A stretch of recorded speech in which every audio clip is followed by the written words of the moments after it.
आदाब, नमस्कार। आप देख रहे हैं INN चैनल। मैं हूं शेख अहमद अली। इस न्यूज़ बुलेटिन में आइए नज़र डालते हैं दिन भर की बड़ी खबरों पर।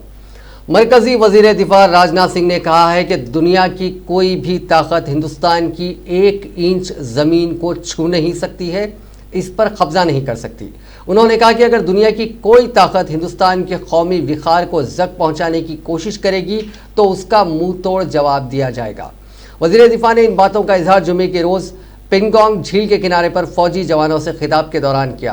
उनका कहना था कि चीन के साथ सरहदी तनाज़े को सुलझाने के लिए फौजी और सिफारती सतह पर बातचीत का दौर चल रहा है। मामला हल होना चाहिए, कहाँ तक हल होगा इसकी कोई गारंटी नहीं दे सकते हैं, लेकिन इतना उन्होंने कहा कि वो यकीन दिलाना चाहते हैं कि हिंदुस्तान की 1 इंच ज़मीन को भी दुनिया की कोई ताकत छू नहीं सकती और न कब्जा कर सकती है। ताहम उन्होंने कहा कि बातचीत के दौरान अगर कोई हल निकलता है तो उससे अच्छी और कोई बात नहीं है।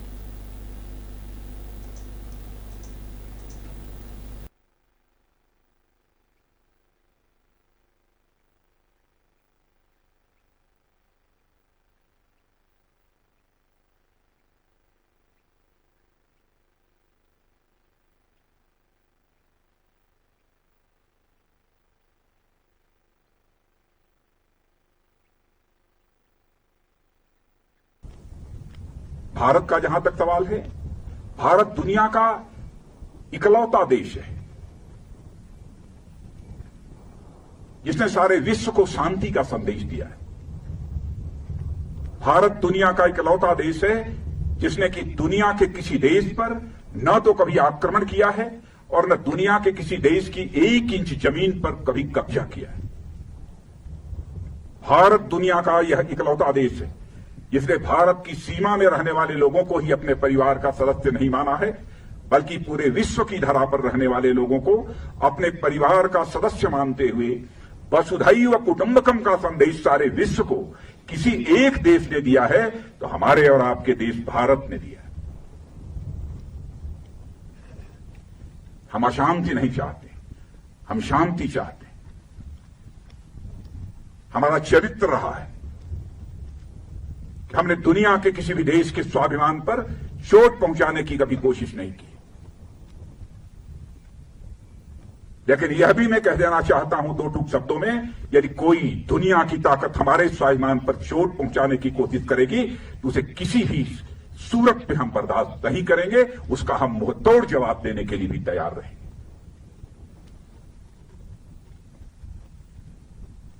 आप सबके ऊपर नाज है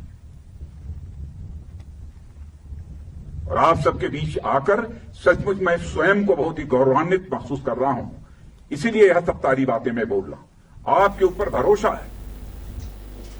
कांग्रेस के साबिक सदर राहुल गांधी ने वजीर आजम नरेंद्र मोदी की जेर क़यादत हुकूमत की खारिजा और माशी पॉलिसियों को इंतहाई कमज़ोर करार देते हुए कहा कि अवाम का इस हुकूमत पर से एतमाद हिल गया है, जिसको देखते हुए चीन को लगा कि यही मौजू वक्त है कि इसका फ़ायदा उठाकर उसने हमारी सरहदों में दरअंदाजी करने की हिम्मत की।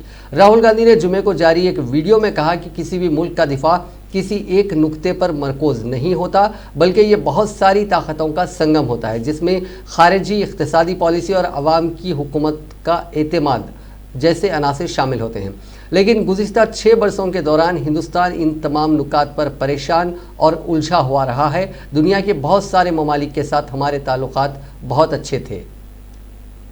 Protected not by one particular thing, but by a confluence of forces, by a confluence of systems. Okay, so a country is protected by its foreign relationships. It is protected by its neighborhood. It is protected by its economy. It is protected by the feeling that its people have, the vision that its people have. And what has happened over the last 6 years, that on all those areas, India has been disturbed and disrupted. And I'll cover each one of them. Let's start with foreign policy. Our relationship with the outside world used to be with multiple countries. We had a relationship with America, strategic partnership with America, I would say, and that is very important. We had a relationship with Russia.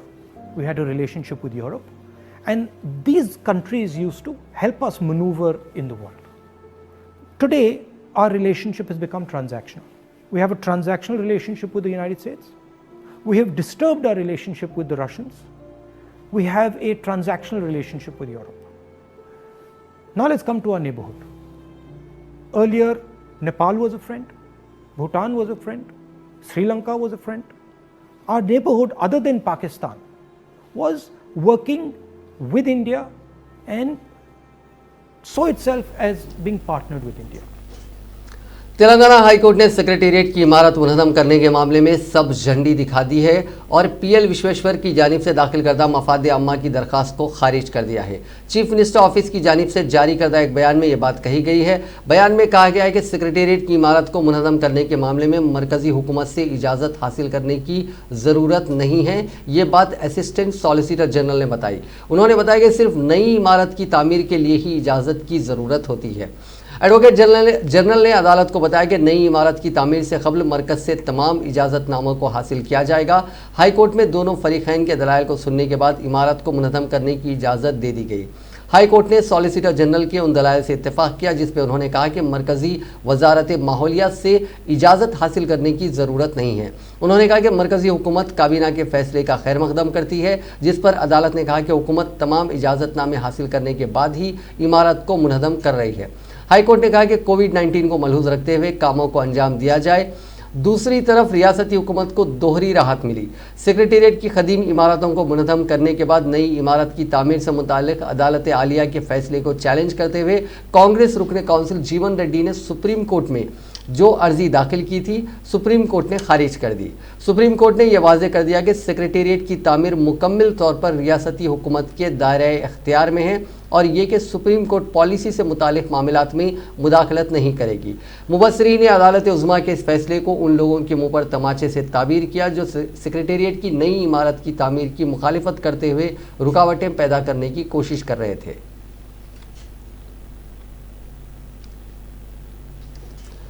Chief minister के चंद्रशेखर राव ने इस ख्वाहिश का इजहार किया है कि नए सेक्रेटेरिएट बिल्डिंग कॉम्प्लेक्स की तामीर इस तरह की जानी चाहिए कि इससे तेलंगाना के विखार में इजाफा हो। एक इंतज़ामी मरकज़ के लिए जो दरकार सहूलतें होती हैं वो इस नए कॉम्प्लेक्स में फराहम की जाएंगी। चीफ मिनिस्टर ने नए सेक्रेटेरिएट बिल्डिंग कॉम्प्लेक्स का प्रगति भवन में जुमे को मुनक़दा इजलास में जायज़ा लिया। वज़ीर इमारत और शवारे प्रशांत रेड्डी, हुकूमत के मुशीर आला राजीव शर्मा, चीफ सेक्रेटरी सोमेश कुमार और दूसरे इस मौके पर मौजूद थे। चीफ मिनिस्टर ने कहा कि तेलंगाना के नए सेक्रेटेरिएट के कॉम्प्लेक्स से रियासत की तहजीब और विखार को उजागर किया जाएगा। साथ ही तमाम सहूलतें भी फराहम की जाएंगी। वो खुद और दूसरे वज़रा, चीफ सेक्रेटरी और तमाम सेक्रेटरीज़ वहाँ से ही खिदमात अंजाम देंगे। उन्होंने कहा कि साबिक़ की तरह कोई मुख्तलिफ मकामात नहीं होंगे। वज़रा और उनके सेक्रेटरीज़ को एक ही मकाम पर रखा जाएगा।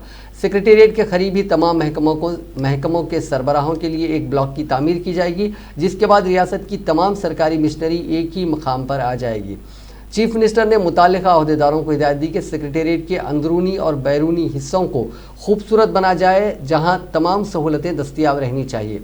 चीफ मिनिस्टर ने कहा कि वज़रा, सेक्रेटरीज़ के चेंबर्स, कॉन्फ्रेंस हॉल्स, स्टाफ दफातर, lunch halls, centre allied strong rooms, record rooms वगैरह की तामीर का भी फैसला किया जाएगा। चीफ मिनिस्टर ने ओहदेदारों से कहा कि सेक्रेटेरिएट की नई इमारत में इबादतगाह, बैंक, पार्किंग, सिक्योरिटी, मुलाजिमीन की सहूलत की फराहमी की तफसीलात भी पेश की जाएं। उन्होंने ओहदेदारों से कहा कि वो इन सहूलतों का फैसला करते हुए टेंडर्स तलब करें।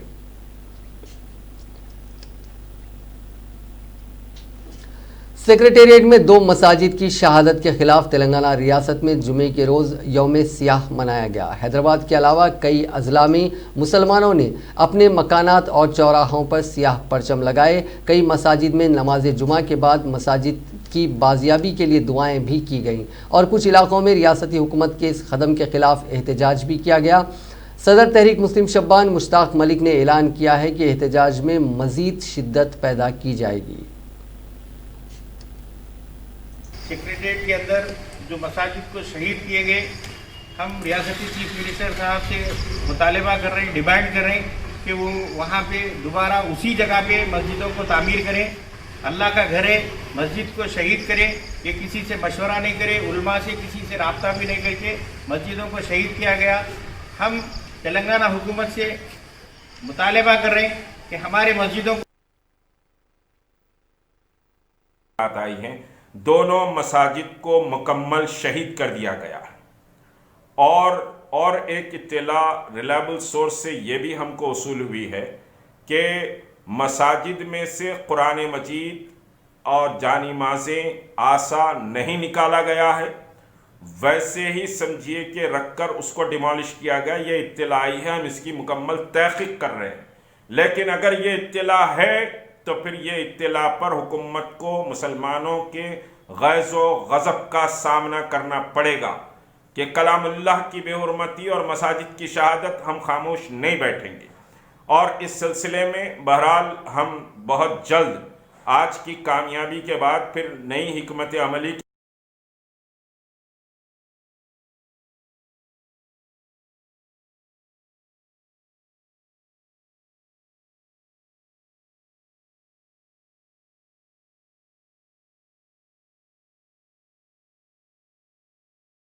कारकुन रात में फ्लैग लगा रहे थे तो मस्जिद कमेटी और सदर ने शदीद एतराज़ किया और कारकुनों से वहां पर बहस मुबाहसे हुए।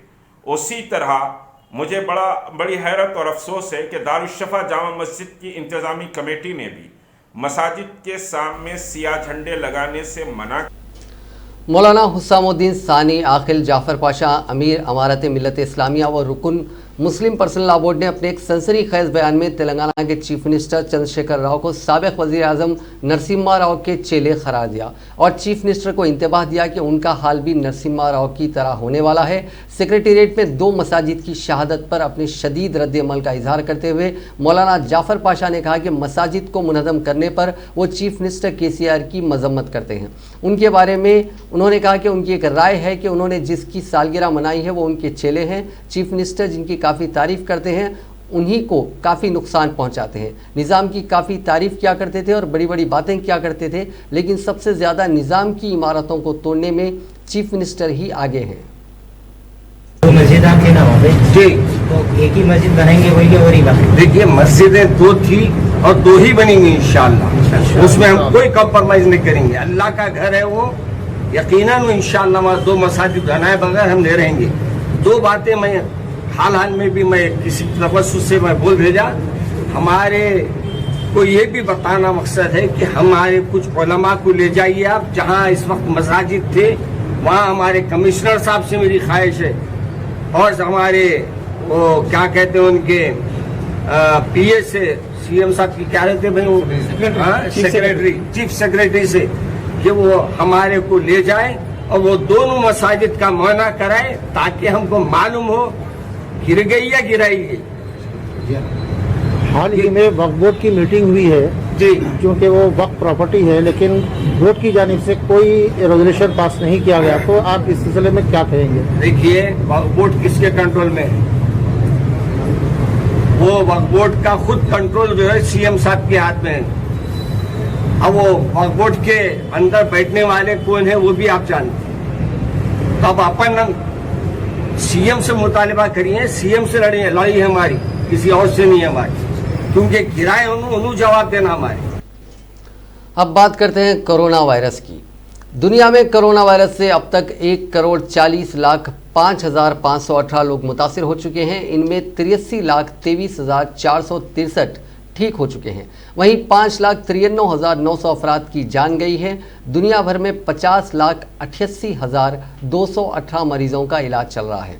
इसी बीच ऑस्ट्रेलिया की मोनाश यूनिवर्सिटी ने एक नए टेस्ट की इजाद करने का दावा किया है। इसमें खून के नमूनों की मदद से 20 मिनट में पता चलेगा कि इन्फेक्शन है या नहीं।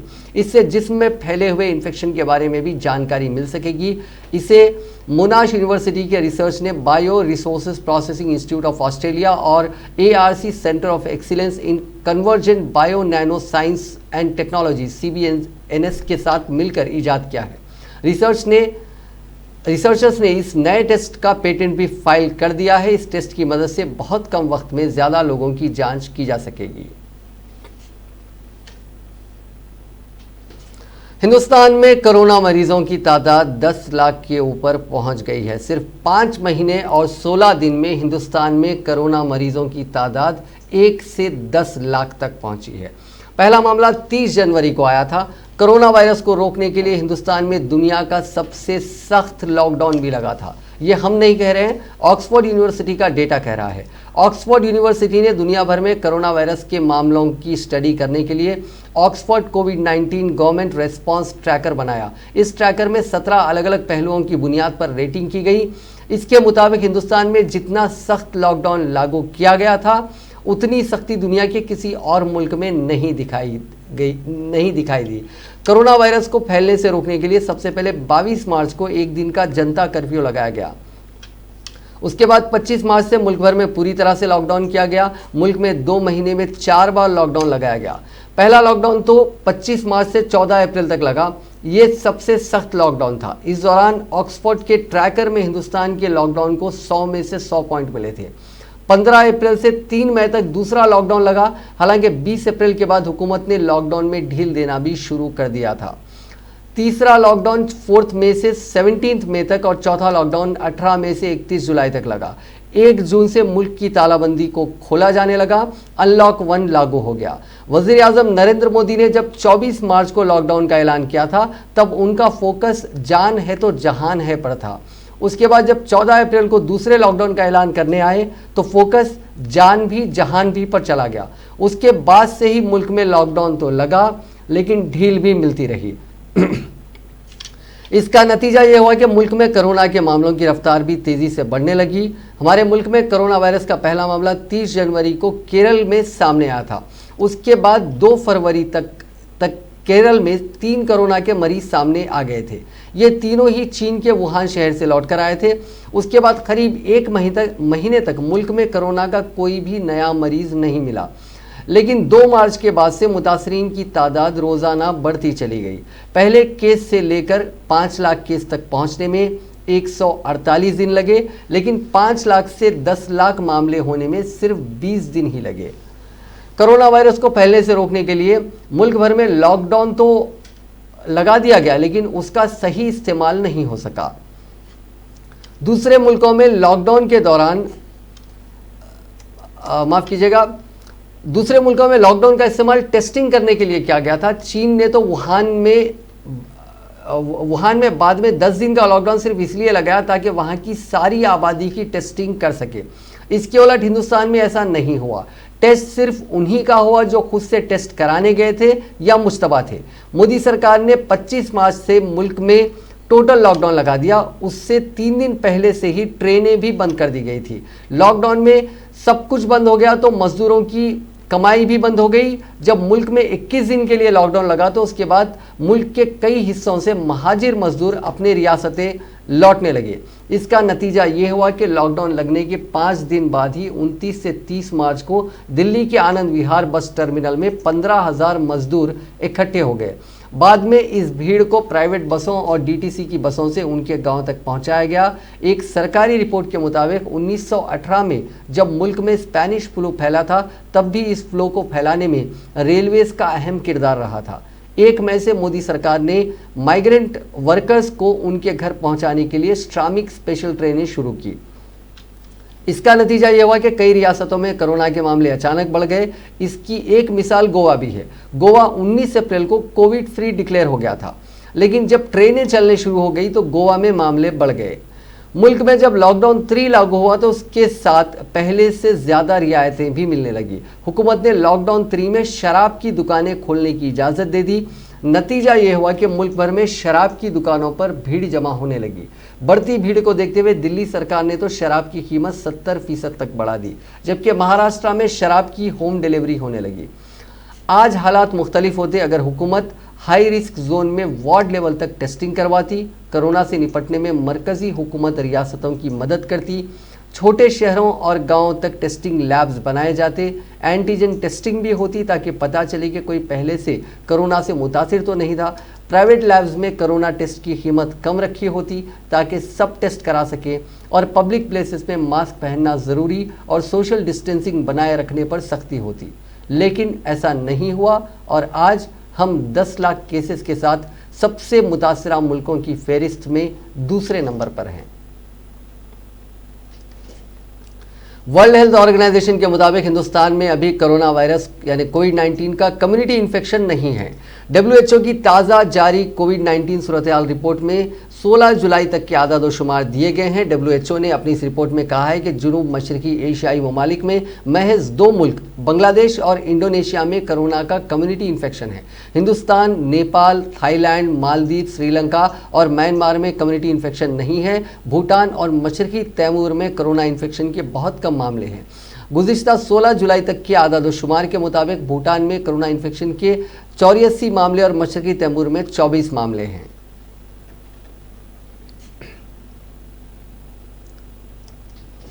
तेलंगाना में कोरोना वायरस से आज शाम 5 बजे तक 7 अफराद की मौत हो गई है, जबकि 1478 नए केसेस दर्ज हुए हैं। इस इजाफे के साथ रियासत में अब तक इस मोजी वायरस से मरने वालों की तादाद 403 हो गई है, जबकि मुतासरीन की मजमूई तादाद 42,496 हो गई है।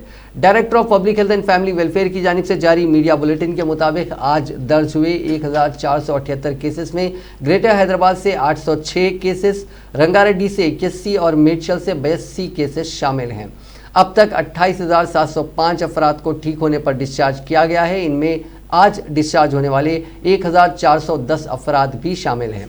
रियासत में फिलहाल 13,389 एक्टिव केसेस हैं। आज जुमला 15,124 सैंपल्स टेस्ट किए गए, जबकि मजमूई तौर पर रियासत में अब तक 2,37,817 सैंपल्स की जांच की गई है। चीफ मिनिस्टर के चंद्रशेखर राव ने कहा है कि कोरोना वायरस के मामले में अवाम को डरने की ज़रूरत नहीं है, साथ ही इस वायरस से लापरवाही भी नहीं बरतनी चाहिए।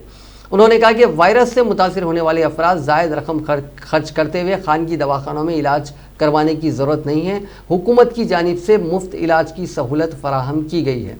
मरीजों की एक बड़ी तादाद का इलाज करने के लिए गवर्नमेंट हॉस्पिटल्स और महकमे सेहत का अमला मुकम्मल तौर पर तैयार है। उन्होंने कोरोना के फैलाव को रोकने के लिए और इलाज के बेहतरीन खिदमत फराहम करने वाले मेडिकल अमले का शुक्रिया अदा किया। चीफ मिनिस्टर ने आज प्रगति भवन में कोरोना के फैलाव को रोकने से मुताल्लिक एक आला सतही इजलास में जायजा लिया। इस इजलास में वजीर सेहत ईटला राजेंद्र, वजीर Panchayat Raj Errabelli Dayakar Rao, chief secretary Somesh Kumar, secretary महकमे सेहत मुर्तुज़ा रजवी, मुख्तलिफ महकमों के सरबराहान इस मीटिंग में मौजूद थे। इस मौके पर चीफ मिनिस्टर ने ओहदेदारों को कई तजावीज़ पेश किया और महकमे सेहत से मुताल्लिक कई फैसले किए। चीफ मिनिस्टर ने कहा कि कोरोना वायरस दुनिया के तमाम ममालिक और मुल्क के तमाम रियासतों में फैल रहा है और ये सिर्फ तेलंगाना तक ही महदूद नहीं है और ये तेलंगाना में पैदा नहीं हुआ। कौमी सतह पर कोरोना से होने वाली अमवात के मुकाबले में रियासत में अमवात की शरह कम है और रियासत में रूबे सेहत होने वाले मरीजों की शरह ज़्यादा है। जुमेरात तक रियासत भर के मुख्तलिफ दवाखानों में कोरोना से मुतासिरा ज़ेरे इलाज मरीजों की तादाद 3,692 है। उनमें 200 मरीजों को छोड़कर बाकी तमाम मरीज़ रूबे सेहत हो रहे हैं, क्योंकि उन 200 मरीजों को दीगर इमराज भी पाए जाते हैं। रियासत में जुमेरात तक कोरोना से मुतासिर होने वालों की तादाद 41,018 थी, जिनमें 27,295 यानी 66% मरीज रूबे सेहत होकर घरों को चले गए हैं। बाकी 9,636 मरीज होम क्वारंटाइन में हैं। इसके बाद बचने वाले मरीज मुख्तलिफ हॉस्पिटल्स में ज़ेरे इलाज हैं और ये तमाम जल्द से जल्द रूबे सेहत हो रहे हैं। कोरोना की अलामत नहीं पाए जाने के बावजूद कोविड प्रोटोकॉल के बावजूद तमाम मरीजों का वक्तन फ़ौक़तन इलाज किया जा रहा है। मुल्क में लॉक ऑन जारी है। अवाम कामों के लिए घरों से बाहर निकल रही है। मरकज़ी हुकूमत बैनुल अक़वामी तैयारों को शुरू करने का फैसला किया है। फिलवक्त कोरोना के साथ ज़िंदगी गुजारना नागुज़ीर हो गया है, लेकिन कोरोना के मामले में डरने की ज़रूरत नहीं है, क्योंकि सूरत हाल उतनी भयानक नहीं है। लेकिन आवाम को तसाहुली और लापरवाही भी नहीं बरतनी चाहिए। शख्सी तौर पर साफ़ सफाई का ख्याल रखें, मास्क का इस्तेमाल करें और सैनिटाइज़र का इस्तेमाल करें और ज़्यादा से ज़्यादा वक्त घरों में ही गुजारें। चीफ मिनिस्टर ने कहा कि कोरोना पर काबू पाने और मुतासरा मरीजों को बेहतर से बेहतर इलाज फराहम करने हुकूमत पूरी तरह तैयार है। कोरोना से निपटने के मामले में मरकज़ी हुकूमत इब्तिदा से परेशान थी, लेकिन तेलंगाना हुकूमत ने इस मर्ज पर काबू पाने शुरुआत से ही कई इक़दाम उठा लिए थे।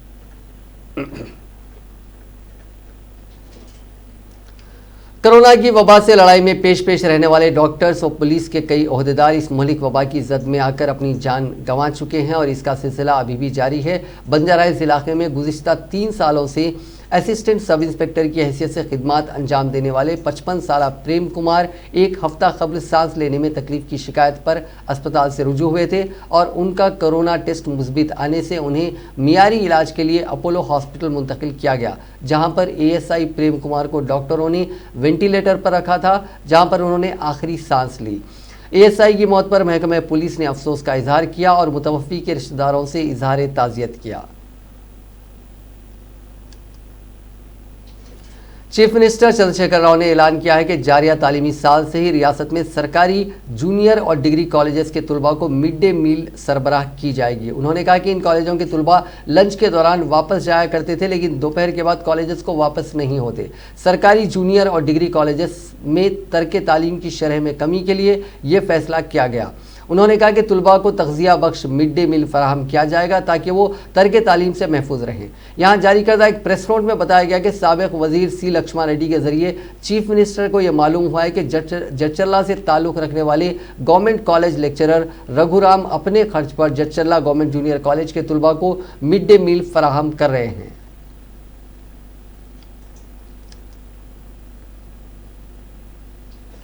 वज़ीर ख़जाना हरीश राव ने कहा है कि तेलंगाना हुकूमत के ज़रिए पेश की जाने वाली दही तरक्की में संगारेड्डी ज़िला सबसे आगे है। वज़ीर मौसूफ हरीश राव ने जुमे के रोज़ ज़िले संगारेड्डी का दौरा करते हुए तरक्याती प्रोग्रामों में हिस्सा लिया। इस मौके पर उन्होंने पटनचेरू इलाके में ट्रैक्टरों की तकसीमी तकरीब में हिस्सा लेते हुए 55 देहातियों में ट्रैक्टर तकसीम किए। इस मौके पर खिताब करते हुए वज़ीर मौसूफ ने कहा कि MLA गोडाम महिपाल रेड्डी रियासत में पहला शख्स था जिसने अपने फंड से मुतअद्दिद देहात में ट्रैक्टर और वाटर टैंकर तकसीम किए थे।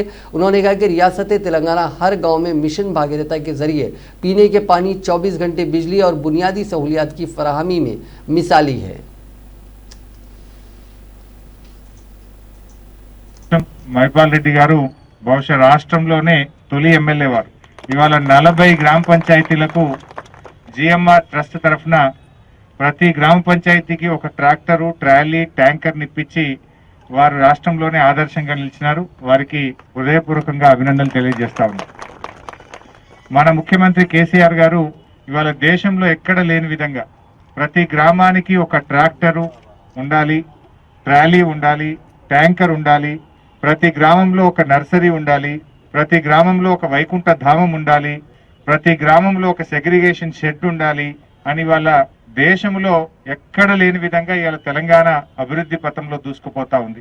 ఇవాళ ప్రతి గ్రామ పంచాయతీకి తార్ రోడ్డు, 24 గంటల కరెంటు, స్వచ్ఛమైనటువంటి మిషన్ భగీరథ నీళ్లు, ట్రాక్టరు, ట్రాలీ, ప్రతి ఇంటికి 2 చెత్త బుట్టలు, అదేవిధంగా సెగ్రిగేషన్ షెడ్డు।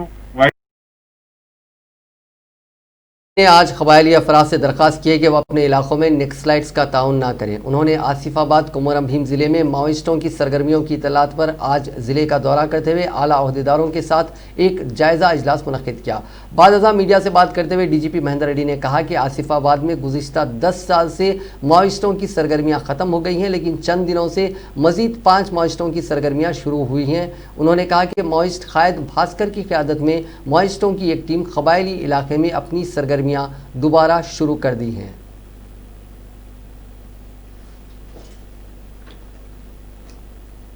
महकमे मौसमियात ने तेलंगाना के मुख्तलिफ अजला में चंद मकामात पर आइंदा 2 दिन के दौरान मूसलाधार बारिश का इम्कान जाहिर किया है। यहाँ जारी करदा एक बुलेटिन में बताया गया है कि 18 और 19 जुलाई को तेलंगाना में कहीं कहीं ज़बरदस्त बारिश हो सकती है। जुनूब मगरबी मानसून तेलंगाना में कमज़ोर हो गया है। हत्ता कि जुमे को रियासत के मुख्तलिफ अजला आदिलाबाद, कोमरम भीम, निर्मल, मंचरियाल, निज़ामबाद, करीमनगर, जगतियाल, राजन्ना सिलसिला, कोमरम भीम, जयशंकर भोपालपल्ली, मुलुक, वरंगल रूरल व अर्बन और भद्रादरी कुत्तागुडम में कई जगह बारिश हुई। हैदराबाद में आज़म तरीन और अकल तरीन दर्जे हरारत बिल तरतीब 29.6 और 22.9 डिग्री सेल्सियस दर्ज किया गया।